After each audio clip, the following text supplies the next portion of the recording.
여러분, 만약 하나님께서 지금 이 순간 여러분에게 물으신다면 어떻게 대답하시겠습니까? 너는 왜 천국에 들어갈 자격이 있느냐? 이 질문 앞에서 우리는 무엇을 말할 수 있을까요? 저는 매주 교회에 출석했습니다. 저는 11조를 빠뜨리지 않았습니다. 저는 봉사도 많이 했습니다.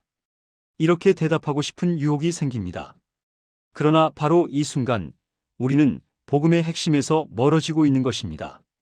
오늘의 말씀에 은혜 받고자 하시는 분들은 댓글창에 은혜는 하나님의 선물이다라고 지금 작성해서 값없이 받는 은혜를 경험하세요. 사람은 본능적으로 자신의 노력, 자신의 헌신, 자신의 희생으로 무언가를 증명하려 합니다. 나는 이만큼 했어. 그러니 이 정도는 받을 자격이 있어. 이것이 인간의 자연스러운 사고방식입니다. 신앙생활도 예외가 아닙니다. 우리는 끊임없이 계산합니다. 이 정도면 하나님께 인정받을 만하지 않을까? 그런데 복음은 이 모든 계산을 완전히 뒤집어 놓습니다. 성경은 단호하게 그리고 명확하게 선언합니다. 구원은 인간의 노력에서 시작된 것이 아니라고, 인간의 자격으로 완성되는 것도 아니라고, 구원은 처음부터 끝까지 오직 하나님의 은혜입니다. 은혜로 시작되고 은혜로 유지되며 은혜로 완성됩니다. 스펄전 목사는 이렇게 외쳤습니다. 은혜가 아닌 다른 것이 단 1%라도 섞이는 순간 그것은 더 이상 복음이 아니다. 얼마나 강력한 선언입니까? 우리의 노력 1%, 하나님의 은혜 99%라는 식의 타협은 없습니다. 오직 100% 은혜입니다. 오늘 우리는 너무나 익숙해져서 그 의미를 잃어버린 이 진리를 다시 마주하려 합니다. 마치 처음 듣는 것처럼, 마치 처음 감동받는 것처럼 오직 은혜로 구원받는 복음 앞에 다시 서려 합니다. 이 놀라운 소식이 여러분의 심장을 다시 한번 뛰게 만들기를 기도합니다. 복음을 이해하려면 반드시 이 출발점을 받아들여야 합니다. 인간은 단지 연약한 것이 아니라 영적으로 죽은 상태였다는 사실입니다. 성경은 이것을 완곡하게 표현하지 않습니다. 에베소서 2장 1절, 허물과 죄로 죽었던 너희를. 죽은 자입니다. 병든 자가 아닙니다. 약한 자가 아닙니다. 죽은 자입니다. 죽은 자는 무엇을 할 수 있습니까? 아무것도 할 수 없습니다. 죽은 자는 스스로 살아날 수 없습니다. 죽은 자는 도움을 요청할 수도 없습니다. 죽은 자는 그저 죽어 있을 뿐입니다. 이것이 복음이 말하는 인간의 상태입니다. 이것이 은혜를 이해하는 첫 번째 열쇠입니다. 한 남자가 있었습니다. 그는 평생 도덕적인 삶을 살았습니다. 거짓말하지 않았고 남을 속이지 않았으며 성실하게 일했습니다. 주변 사람들은 그를 보며 참 좋은 사람이야 라고 말했습니다. 어느 날 그가 교회에 왔습니다. 목사가 복음을 전했습니다. 그는 말했습니다. 목사님, 저는 나쁜 짓을 한 적이 없는데요. 왜 제가 구원이 필요합니까? 스펄전이라면 이렇게 대답했을 것입니다. 당신이 살인을 하지 않은 것은 좋은 일입니다. 그러나 그것이 당신을 의롭게 만들지는 않습니다. 하나님의 기준은 악을 행하지 않음이 아니라 완전한 거룩입니다. 당신은 하나님을 완전히 사랑했습니까? 단 한순간도 빠짐없이요? 당신의 모든 생각, 모든 말, 모든 행동이 하나님께 영광이 되었습니까? 이 질문 앞에 서면 우리는 할 말을 잃습니다. 우리가 가진 최고의 선행도, 가장 훌륭한 도덕도 하나님의 완전한 기준 앞에서는 더러운 옷과 같습니다. 이사야 64장 6절이 말하는 것처럼 우리의 의는 다 더러운 옷 같으며입니다. 많은 사람들이 은혜를 달게 받아들이지 못하는 이유가 여기에 있습니다. 자신이 완전히 무력하다는 사실을, 영적으로 죽었다는 사실을 인정하지 않기 때문입니다. 나도 뭔가 기여할 수 있지 않을까? 나도 조금은 할 수 있지 않을까? 이런 생각이 은혜를 가로막습니다. 스펄전은 인간의 선행을 철저히 부정했습니다. 그것이 악하기 때문이 아닙니다. 구원의 근거가 될 수 없기 때문입니다. 아무리 높이 쌓아도 하늘에 닿을 수 없는 것처럼 아무리 선한 행위를 쌓아도 하나님의 의에는 도달할 수 없습니다. 형제자매 여러분, 이것은 절망의 메시지가 아닙니다. 오히려 이것이 희망의 시작입니다. 내가 할 수 없다는 것을 인정할 때 비로소 하나님이 하실 수 있다는 진리가 빛납니다. 내가 죽었다는 것을 받아들일 때 하나님이 살리실 수 있다는 복음이 들립니다. 오직 은혜로 구원받는다는 이 놀라운 진리는 인간의 무력함을 인정하는 데서 시작됩니다. 은혜의 두 번째 놀라운 진리는 이것입니다. 구원의 시작은 인간이 아니라 하나님이셨다는 것입니다. 우리가 하나님을 사랑하기 전에 하나님이 먼저 우리를 사랑하셨습니다. 우리가 그분을 찾기 전에 그분이 먼저 우리를 찾으셨습니다. 우리가 돌아오기로 결심하기 전에 이미 아버지는 우리를 기다리고 계셨습니다. 요한일서 4장 19절을 기억하십니까? 우리가 사랑함은 그가 먼저 우리를 사랑하셨습니다. 이 짧은 문장 안에 은혜의 순서가 담겨 있습니다. 먼저는 하나님이십니다. 항상 하나님이십니다. 누가복음 15장의 탕자 비유를 보십시오.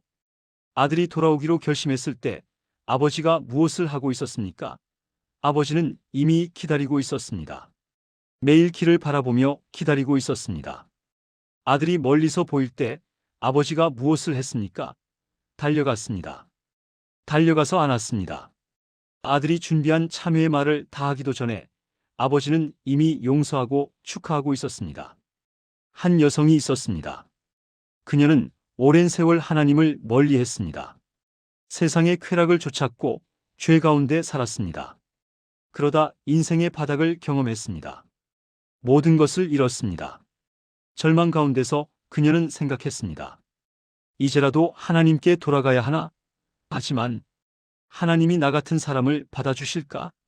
두렵고 떨리는 마음으로 교회 문을 열었습니다. 그날 설교 본문이 무엇이었는지 아십니까? 바로 탕자의 비유였습니다. 목사가 외쳤습니다. 아버지는 이미 기다리고 계셨습니다. 아들이 결심하기 훨씬 전부터 아버지는 매일 그 길을 바라보고 계셨습니다. 그 순간 그녀는 울음을 터뜨렸습니다. 하나님께서 나를 기다리고 계셨구나. 내가 하나님을 찾으려 한 것이 아니라 하나님이 나를 찾고 계셨구나. 이것이 은혜입니다.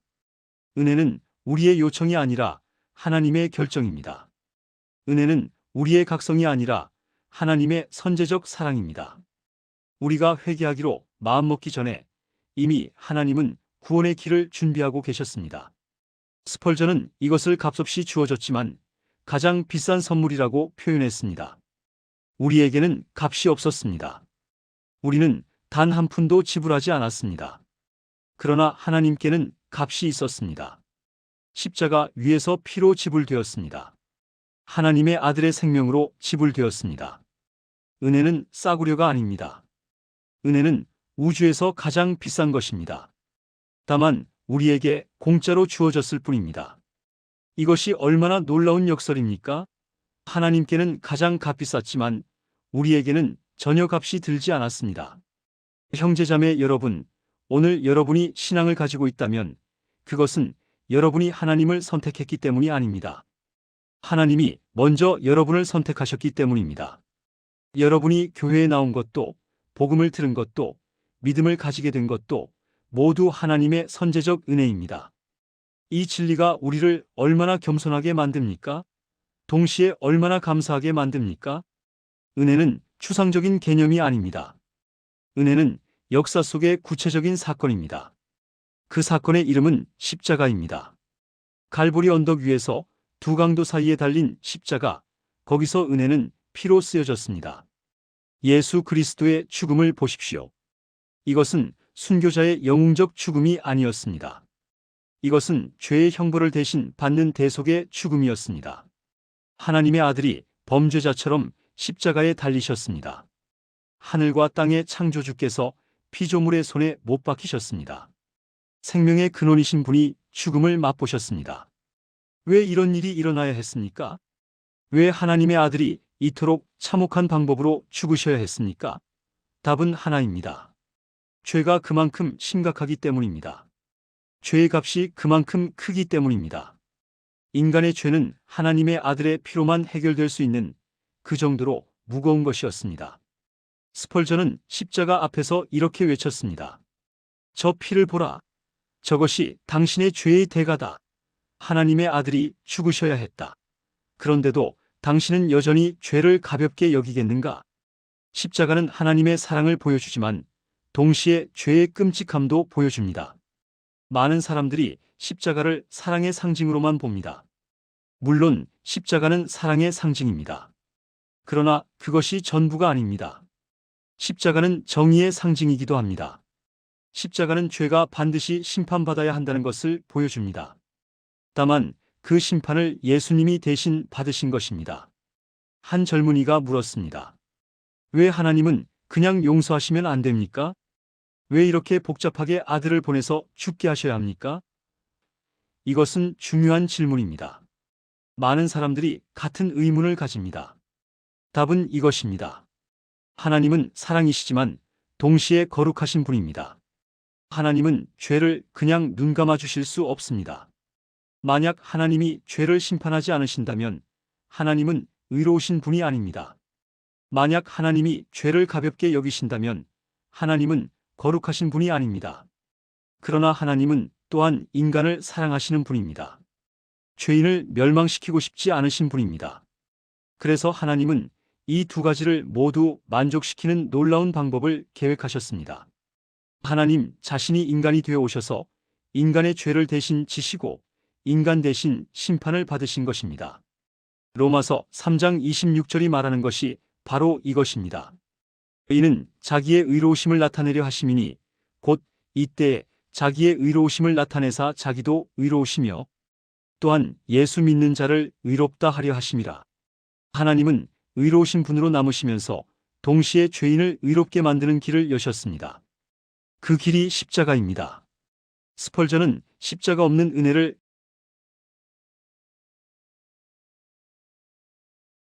가장 위험한 거짓 복음으로 보았습니다.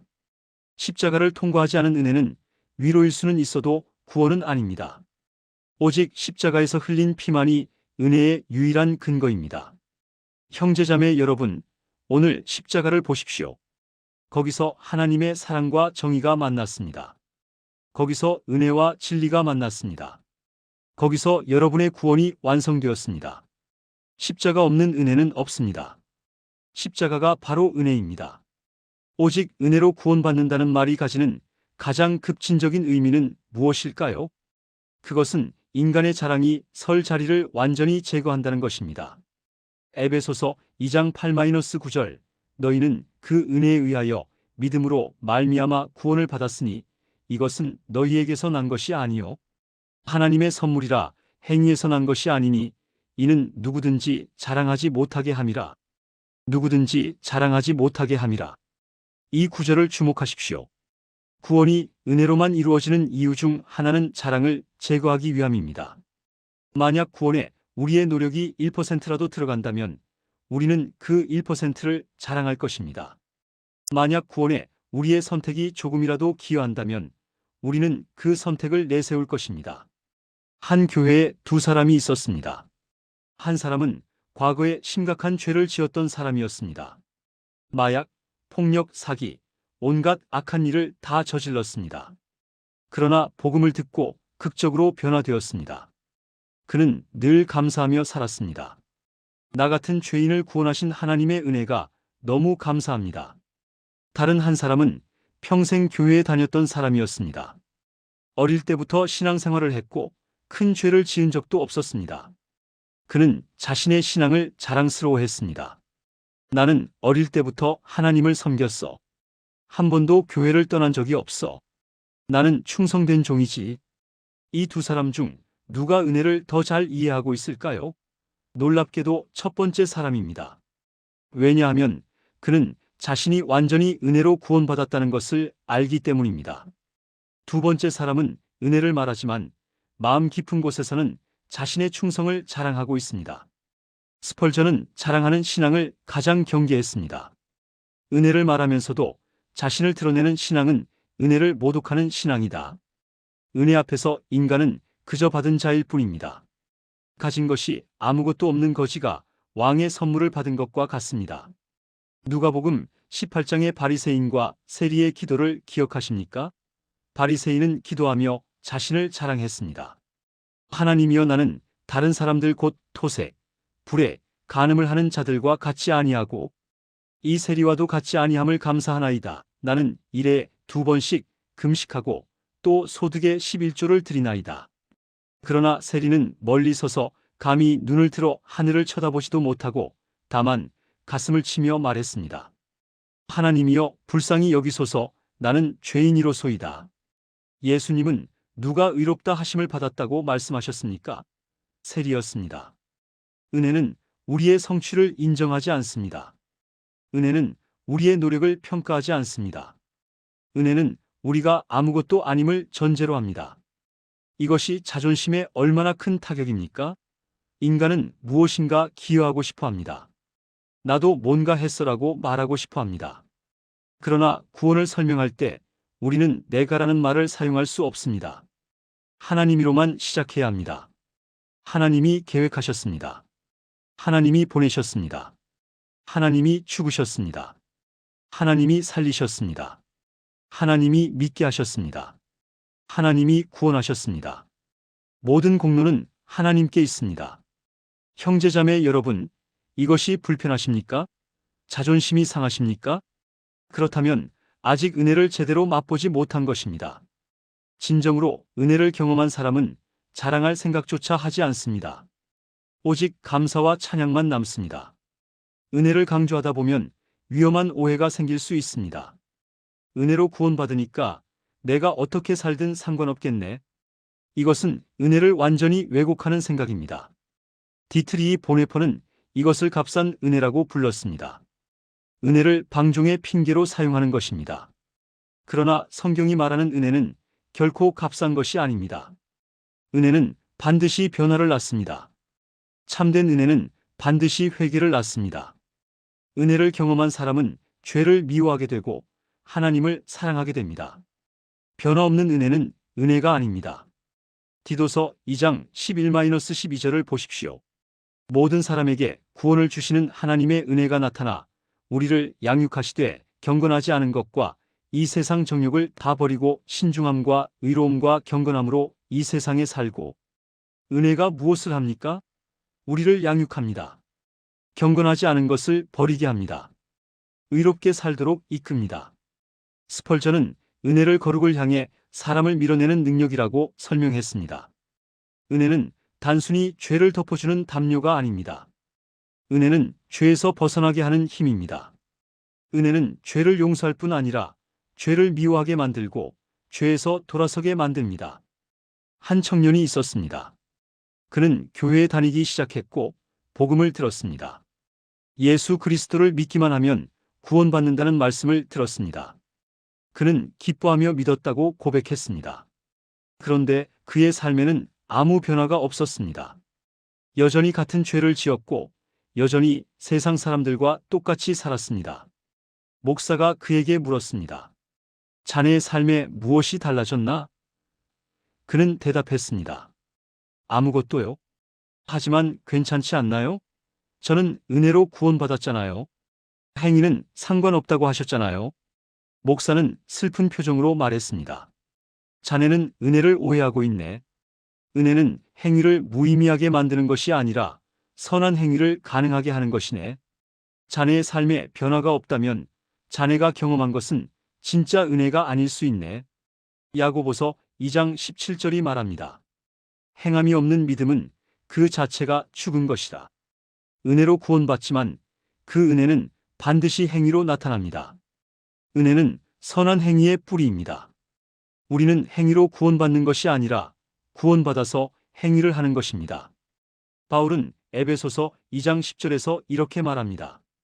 우리는 그가 만드신 바라 그리스도 예수 안에서 선한 일을 위하여 지으심을 받은 자니 이 일은 하나님이 전에 예비하사 우리로 그 가운데서 행하게 하려 하심이라. 우리는 선한 일을 위해 만들어진 존재입니다. 은혜는 죄를 덮어두기 위한 핑계가 아닙니다. 은혜는 죄에서 벗어나게 하는 힘입니다. 은혜는 방종을 허락하지 않습니다. 참된 은혜는 거룩으로 우리를 이끕니다. 형제자매 여러분, 여러분의 삶에 변화가 있습니까? 은혜를 경험한 이후로 달라진 것이 있습니까? 만약 아무 변화가 없다면 우리는 진지하게 자문해야 합니다. 내가 경험한 것이 정말 은혜였을까? 진짜 은혜는 반드시 삶을 변화시킵니다.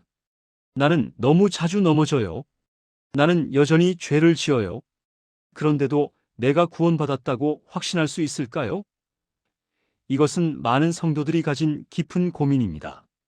우리는 구원받은 이후에도 여전히 연약합니다. 실수하고 넘어지고 때로는 크게 실패합니다. 그런데 여기서 은혜의 또 다른 놀라운 측면이 드러납니다. 구원이 은혜로 시작되었다면 그 구원은 은혜로 유지됩니다. 우리의 신실함이 아니라 하나님의 신실하심이 우리를 붙듭니다. 빌립보서 1장 6절 너희 안에서 착한 일을 시작하신 이가 그리스도 예수의 날까지 이루실 줄을 우리는 확신하노라. 스펄전은 이 진리를 성도들에게 가장 큰 위로라고 말했습니다. 우리의 구원이 우리의 힘으로 유지된다면 우리는 단 하루도 견디지 못할 것이다. 그러나 감사하게도 우리를 붙드시는 것은 우리의 손이 아니라 하나님의 손이다. 베드로를 보십시오. 그는 예수님을 3번 부인했습니다. 그것도 예수님이 체포되신 바로 그날 밤에. 베드로는 주를 위해 목숨도 버리겠다고 장담했던 사람입니다. 그런데 어떻게 되었습니까? 한 여종의 말에 겁을 먹고 예수님을 모른다고 부인했습니다. 그러나 예수님은 베드로를 버리지 않으셨습니다. 부활하신 후 베드로를 찾아가셨고 회복시키셨고 다시 사명을 주셨습니다. 왜입니까? 베드로가 특별해서입니까? 아닙니다. 은혜가 베드로를 놓지 않았기 때문입니다. 한 성도가 있었습니다. 그는 오랜 세월 신앙생활을 했습니다. 그런데 어느 순간 큰 시험에 빠졌습니다. 사업이 어려워지면서 잘못된 선택을 했습니다. 거짓말을 하고 사람들을 속이고 결국 범죄를 저질렀습니다. 감옥에 가게 되었습니다. 감옥에서 그는 절망했습니다. 나는 끝났다. 하나님께서 나를 버리셨다. 나는 구원을 잃었다. 그런데 감옥 안에서 한 목사를 만났습니다. 그 목사도 과거에 큰 죄를 짓고 감옥에 왔던 사람이었습니다. 그 목사가 말했습니다. 형제여, 당신이 하나님을 버린 것처럼 보일지 몰라도 하나님은 당신을 버리지 않으셨습니다.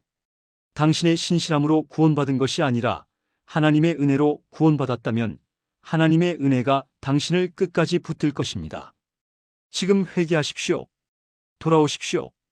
아버지는 여전히 당신을 기다리고 계십니다. 그 말씀을 들은 순간 그는 울며 무릎을 꿇었습니다. 그리고 깨달았습니다. 하나님의 은혜는 나의 실패보다 크다.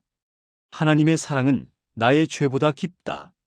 그는 감옥에서 회개했고 다시 일어섰습니다.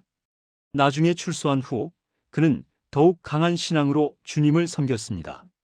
로마서 8장 38-39절을 기억하십시오. 내가 확신하노니 사망이나 생명이나 천사들이나 권세자들이나 현재 일이나 장래 일이나 능력이나 높음이나 깊음이나 다른 어떤 피조물이라도 우리를 우리 주 그리스도 예수 안에 있는 하나님의 사랑에서 끊을 수 없으리라. 은혜는 처음뿐 아니라 마지막까지 필요한 것입니다. 우리가 신앙의 길을 걷는 매 순간 우리를 붙드는 것은 은혜입니다. 우리가 넘어질 때 일으켜 세우는 것도 은혜입니다. 우리가 방황할 때 다시 인도하는 것도 은혜입니다. 형제자매 여러분, 여러분이 오늘까지 신앙을 지킬 수 있었던 것은 여러분이 강해서가 아닙니다. 하나님의 은혜가 여러분을 붙들었기 때문입니다. 그 은혜는 내일도 모레도 생의 마지막 날까지 여러분을 놓지 않을 것입니다. 나는 너무 많은 죄를 지었어요. 나는 너무 오랫동안 하나님을 멀리했어요. 이제 와서 돌아가도 받아주실까요? 이것은 많은 사람들이 가진 두려움입니다. 자신이 너무 멀리 왔다고, 너무 많이 실패했다고, 이제는 돌아갈 수 없다고 생각합니다. 그러나 은혜에 대해 이것만은 확실히 알아야 합니다. 은혜는 특정한 수준의 사람에게만 주어지지 않습니다. 은혜는 자격 있는 사람에게 주어지는 것이 아닙니다. 오히려 자격 없는 사람에게 주어지는 것이 은혜입니다. 실패한 사람에게, 무너진 사람에게, 절망한 사람에게 열려 있는 것이 은혜입니다. 예수님이 이 땅에 계실 때 누구와 함께 하셨습니까? 바리새인들이 비난했습니다. 이 사람이 죄인들을 영접하고 그들과 함께 먹는다. 맞습니다. 예수님은 죄인들과 함께 하셨습니다. 세리들, 창녀들, 병자들, 소외된 자들과 함께 하셨습니다. 왜입니까? 마가복음 2장 17절에서 예수님이 직접 말씀하셨습니다. 건강한 자에게는 의사가 쓸데없고 병든 자에게라야 쓸데있나니 나는 의인을 부르러 온 것이 아니요 죄인을 부르러 왔노라. 은혜는 병든 자를 위한 것입니다. 죄인을 위한 것입니다. 스펄전은 이렇게 말했습니다. 은혜의 문은 너무 넓어서 누구든지 들어올 수 있다. 단 한 부류만 제외하고 스스로 의롭다고 생각하는 사람들, 그들만 들어오지 못한다. 자신이 자격 있다고 생각하는 순간 은혜는 필요 없어집니다. 자신이 자격 없다는 것을 아는 사람만이 은혜를 구합니다. 십자가 위의 강도를 기억하십시오. 그는 평생 범죄자로 살았습니다. 인생의 마지막 순간 십자가에 달려 죽어가고 있었습니다. 더 이상 선한 일을 할 시간도 없었습니다. 회개를 증명할 기회도 없었습니다. 그런데 그가 무엇을 했습니까? 예수여 당신의 나라에 임하실 때에 나를 기억하소서. 단 한 문장, 이것이 전부였습니다. 예수님이 뭐라고 대답하셨습니까? 내가 진실로 내게 이르노니 오늘 내가 나와 함께 낙원에 있으리라. 은혜가 얼마나 놀라운지 보십니까? 평생 죄를 짓고 살았어도 마지막 순간에 진심으로 주님을 부르면 은혜는 그를 받아들입니다. 한 노인이 있었습니다. 그는 80평생을 하나님 없이 살았습니다. 술, 담배, 도박, 온갖 죄악 속에서 살았습니다. 자녀들에게도 좋은 아버지가 아니었습니다. 그런데 병상에 누웠습니다. 죽음이 가까웠습니다. 아들이 목사를 모셔왔습니다. 목사가 복음을 전했습니다. 노인은 눈물을 흘렸습니다. 목사님, 저 같은 사람도 구원받을 수 있습니까? 저는 평생 악하게 살았습니다. 이제 와서 믿는다고 하면 하나님이 받아주실까요? 목사는 십자가 위의 강도 이야기를 들려주었습니다. 그리고 말했습니다.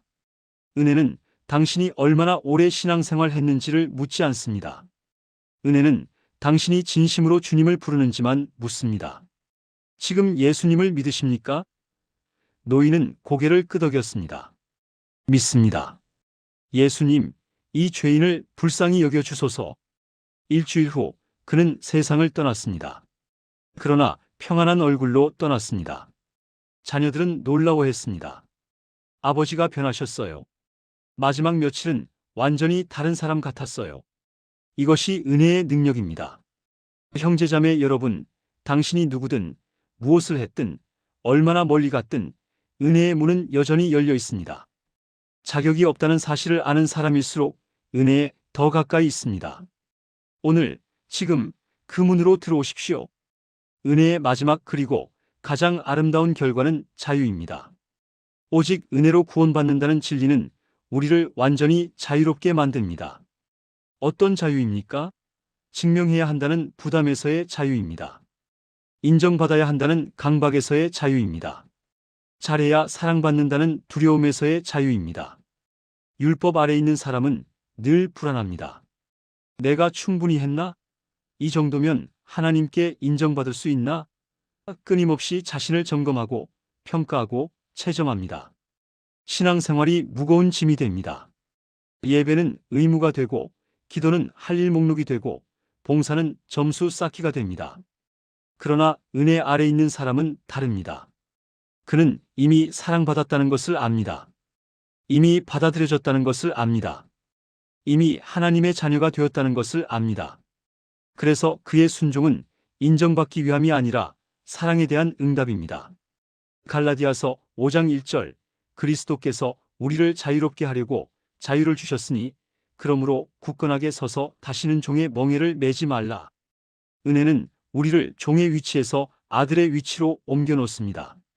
잘해야 사랑받는 종이 아니라 사랑받았기에 순종하는 아들이 됩니다. 한 부부가 있었습니다. 아내는 20년째 남편의 사랑을 확신하지 못했습니다. 내가 예쁘게 꾸며야 사랑받을 수 있어. 내가 집안일을 잘해야 인정받을 수 있어. 내가 실수하면 버림받을지도 몰라. 이런 두려움 속에서 살았습니다. 그녀의 결혼 생활은 끊임없는 불안이었습니다. 그런데 어느 날 남편이 편지를 썼습니다. 여보, 당신이 무엇을 하든 어떤 모습이든 나는 당신을 사랑합니다. 당신이 예뻐서가 아니라 당신이 당신이기 때문에 사랑합니다. 이 사랑은 변하지 않을 것입니다. 그 편지를 읽은 후 아내는 울었습니다. 그리고 처음으로 자유를 느꼈습니다. 내가 증명할 필요가 없구나. 나는 이미 사랑받고 있구나. 이것이 은혜가 주는 자유입니다. 하나님은 우리에게 이렇게 말씀하십니다. 너를 사랑한다. 내가 잘해서가 아니라 내가 내 자녀이기 때문이다. 이 사랑은 내 행위에 달려있지 않다. 내 은혜에 달려있다. 이 진리를 깨달은 사람은 달라집니다. 예배가 달라집니다. 의무가 아니라 기쁨이 됩니다. 기도가 달라집니다. 할 일 목록이 아니라 대화가 됩니다. 순종이 달라집니다. 강요가 아니라 사랑의 표현이 됩니다. 바울은 로마서 6장에서 이렇게 묻습니다. 그런즉 어찌하리요? 우리가 법 아래에 있지 아니하고 은혜 아래에 있으니 죄를 지으리요? 그럴 수 없느니라. 은혜가 우리를 자유롭게 만들었다고 해서 우리가 죄를 지어도 된다는 뜻이 아닙니다. 오히려 반대입니다. 은혜가 우리를 죄에서 자유롭게 만들었기 때문에 이제 우리는 죄를 짓고 싶지 않습니다. 종은 강요받아서 일합니다. 그러나 아들은 사랑으로 일합니다. 종은 처벌이 두려워서 순종합니다. 그러나 아들은 아버지를 기쁘시게 하고 싶어서 순종합니다. 이것이 은혜가 만드는 차이입니다. 오직 은혜로 구원받는 복음은 인간을 가장 낮은 자리로 데려갑니다. 자신이 죄인임을 인정하게 합니다. 자신이 아무것도 아님을 깨닫게 합니다. 그러나 동시에 가장 안전한 자리로 인도합니다. 하나님의 손 안에 있는 자리입니다. 하나님의 사랑 안에 있는 자리입니다. 형제자매 여러분, 오늘 이 자유를 누리고 계십니까? 아직도 증명하려 애쓰고 계십니까? 아직도 인정받으려 노력하고 계십니까? 내려놓으십시오. 은혜가 이미 모든 것을 해결했습니다. 당신은 이미 사랑받았습니다. 이미 받아들여졌습니다. 이미 하나님의 자녀입니다. 이 진리 안에서 자유하십시오. 사랑하는 성도 여러분, 우리는 함께 오직 은혜로 구원받는 복음을 살펴보았습니다. 이 복음은 단순하지만 심오합니다. 짧게 요약할 수 있지만 평생을 묵상해도 다 깨달을 수 없습니다. 그러나 한 가지는 분명합니다. 이 복음을 받아들이려면 자존심을 내려놓아야 한다는 것입니다. 인간은 여전히 무엇인가를 더하고 싶어 합니다. 은혜 플러스 나의 노력, 은혜 플러스 나의 헌신, 은혜 플러스 나의 선택. 그러나 복음은 그 어떤 플러스도 허락하지 않습니다. 오직 은혜입니다. 오직 하나님입니다. 오직 예수 그리스도의 십자가입니다. 이것이 여러분을 불편하게 만듭니까? 그렇다면 정상입니다. 복음은 우리의 자존심과 충돌하도록 설계되어 있습니다. 복음은 우리를 낮은 자리로 인도합니다. 그러나 바로 그 낮은 자리에서 우리는 가장 놀라운 자유를 발견합니다. 오늘 다시 이 복음 앞에 서십시오. 잘해서가 아니라, 자격이 있어서가 아니라 오직 은혜로 구원받았다는 사실 앞에 서십시오. 그 자리에서 신앙은 무거운 짐이 아니라 감사의 고백이 됩니다. 의무가 아니라 기쁨이 됩니다. 증명이 아니라 사랑의 응답이 됩니다. 은혜는 지금도 열려 있습니다. 오늘도 십자가는 말합니다. 다 이루었다. 더 이상 당신이 할 것은 없습니다. 예수님이 이미 다 하셨습니다. 당신은 그저 받기만 하면 됩니다. 믿기만 하면 됩니다. 스펄전은 설교의 끝에서 늘 이렇게 외쳤습니다. 오라! 값없이 오라! 자격 없는 자여 오라! 은혜는 당신을 기다리고 있다. 오늘 저도 같은 초청을 드립니다. 오십시오. 은혜 앞에 오십시오. 그 은혜로 사십시오. 그 은혜로 자유하십시오. 이 메시지가 여러분의 마음에 닿았다면 좋아요를 눌러주시고 구독도 부탁드립니다. 그리고 은혜가 필요한 다른 분들에게도 이 메시지를 나눠주십시오. 오직 은혜로 구원받는 이 복음이야말로 이 시대가 가장 필요로 하는 메시지입니다. 하나님의 풍성한 은혜가 여러분 모두와 함께 하시기를 기도합니다. 아멘. 와 함께 하시기를 기도합니다. 아멘.